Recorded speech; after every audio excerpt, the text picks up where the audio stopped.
अस्सलामुअलैकुम and welcome to Mehboob codes. आज की वीडियो में हम जावा ब्रेक एंड कंटिन्यू स्टेटमेंट्स के बारे में पढ़ने वाले हैं। पिछले लेक्चर्स में हम स्विच स्टेटमेंट्स के बारे में पढ़ चुके थे, जहाँ पे हमने ब्रेक स्टेटमेंट का यूज़ किया हुआ था। तो जावा जो ब्रेक स्टेटमेंट है, इसको हमने पिछली बार स्विच स्टेटमेंट्स में यूज़ किया था।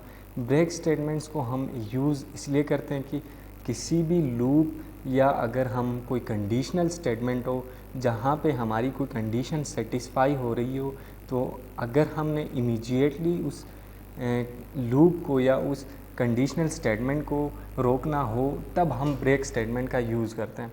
फॉर एग्ज़ाम्पल, आप लोग यहाँ पे एक फोर लूप देख सकते हैं, जहाँ पे जब हमने कंडीशन लगाई है, जब आई 4 तक पहुँचे आपने कर देना है ब्रेक, यानी लूप से जंप आउट करना है, इस लूप को ब्रेक करना है। तो ब्रेक स्टेटमेंट हम तब यूज़ करते हैं जब हमने लूप से एग्ज़िट करना हो, या हम स्विच स्टेटमेंट में भी यूज़ किया करते थे जब कोई कंडीशन जो है हमें ट्रू मिलती थी।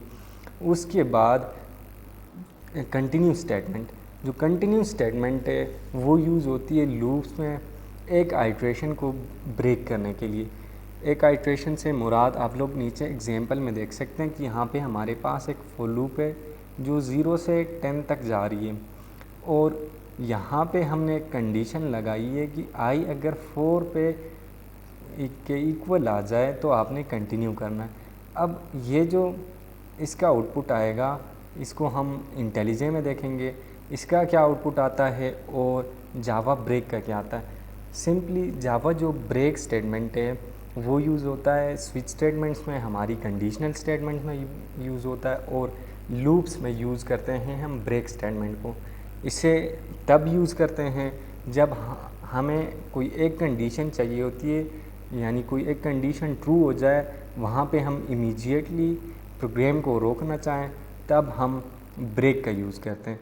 और कंटिन्यू का यूज़ तब होता है जब हमने लूप्स में या कंडीशनल स्टेटमेंट्स में एक आइट्रेशन को, एक कंडीशन को हमने स्किप कराना हो, तब हम कंटिन्यू स्टेटमेंट्स का यूज़ करते हैं। अब चलते हैं हम अपने इंटेलिजे आइडिया की तरफ। तो आप लोग ने अपने इंटेलिजे आइडिया में आना है, और यहाँ पे आके आप लोग ने एक न्यू जावा क्लास क्रिएट करनी है, और इसको मैं नाम दूंगा प्रैक्टिस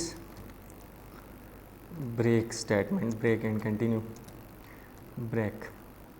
और आप लोग ने जो क्लास का नेम है वो हमेशा नेमिंग कन्वेंशंस के मुताबिक कैपिटल में रखना। अच्छा, मैंने एक क्लास बनाई, क्लास के अंदर हमारे पास होता है मेन मेथड, ये बताने की ज़रूरत नहीं है। अच्छा, यहाँ पे मैं क्या करता हूँ कि एक फॉर लूप डिज़ाइन करता हूँ। फॉर, यहाँ पे मैं कंडीशन लगाता हूँ int i equal to 0, i is less than equal to 5, and i को मैं प्लस प्लस कराता जाता हूँ, और यहाँ पे इसको हम आउटपुट कराएंगे फॉर एग्ज़ाम्पल आई को। और इस प्रोग्राम को मैं फ़िलहाल के लिए रन करता हूँ। अब मैंने यहाँ पे कोई ब्रेक या कोई कंटिन्यू स्टेटमेंट नहीं लगाई, सिंपल एक फॉर लूप मैंने डिज़ाइन किया। तो इस प्रोग्राम को हम रन करते हैं और इसका आउटपुट चेक करते हैं। तो आप लोग देख सकते हैं यहाँ पे हमारे पास सारे नंबर एक न्यू लाइन में प्रिंट हो गए।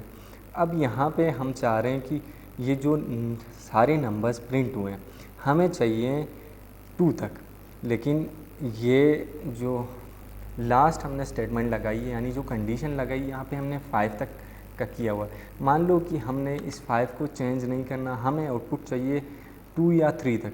तो यहाँ पे हम एक कंडीशन लगा सकते हैं ब्रेक के लिए। तो यहाँ पे मैं लिखूँगा इफ़ आई इक्वल हो जाता है 3 के, अगर आई इक्वल हो जाता है 3 के, तब आपने इस प्रोग्राम को कर देना है ब्रेक।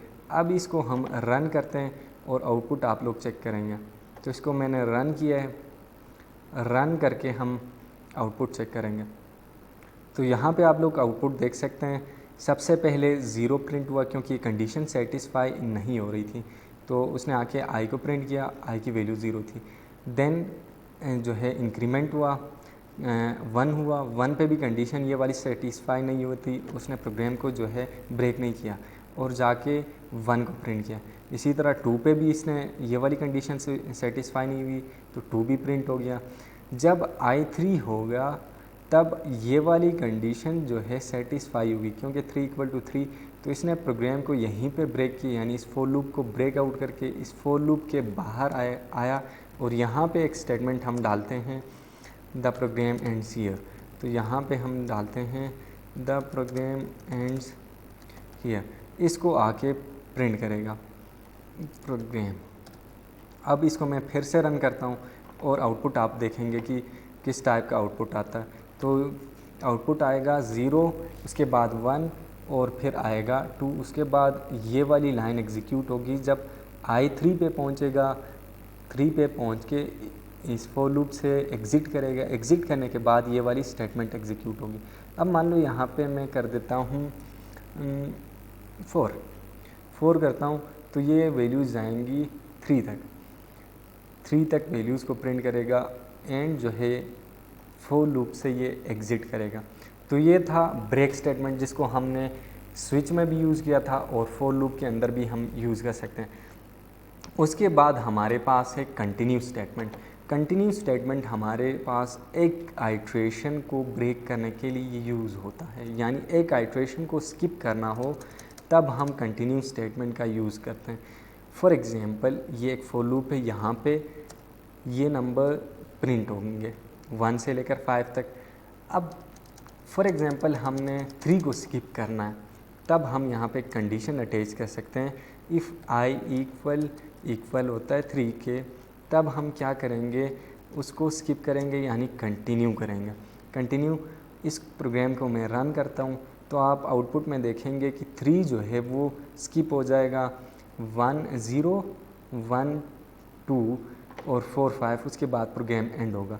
तो यहाँ पे आप लोग आउटपुट में देख सकते हैं 3 स्किप हो गया। यहाँ पे हम कोई डिफरेंट वैल्यू भी डाल सकते हैं, मान लो कि हम यहाँ पे 4 डालते हैं, तब जो है 4 को भी ये स्किप करेगा एंड सीधा जंप करेगा 5 पे 3 के बाद। तो यहाँ पे आउटपुट में आप लोग देख सकते हैं कि इस बार जो है 4 स्किप हुआ। तो जावा ब्रेक और कंटिन्यू स्टेटमेंट में फ़र्क ये है कि ब्रेक स्टेटमेंट हम इमीडिएटली प्रोग्राम को रोकने के लिए, किसी फॉर लूप को रोकने के लिए या किसी कंडीशनल स्टेटमेंट को रोकने के लिए ब्रेक स्टेटमेंट का यूज़ करते हैं। और जो कंटिन्यू स्टेटमेंट है उसको हम किसी एक आइट्रेशन को एग्ज़िट करने के लिए, एक आइट्रेशन को स्किप करने के लिए हम कंटिन्यू स्टेटमेंट्स का यूज़ करते हैं। होप सो आप लोगों को ब्रेक एंड कंटिन्यू के बारे में तमाम चीज़ें क्लियर हुई होंगी, लेकिन आप लोगों ने प्रैक्टिस करते रहना है और जो है ट्राई आउट करते रहना है। सो आज के ट्यूटोरियल में इतना ही, मिलेंगे नेक्स्ट ट्यूटोरियल में। Till then keep learning and keep exploring. अल्लाह हाफ़िज़।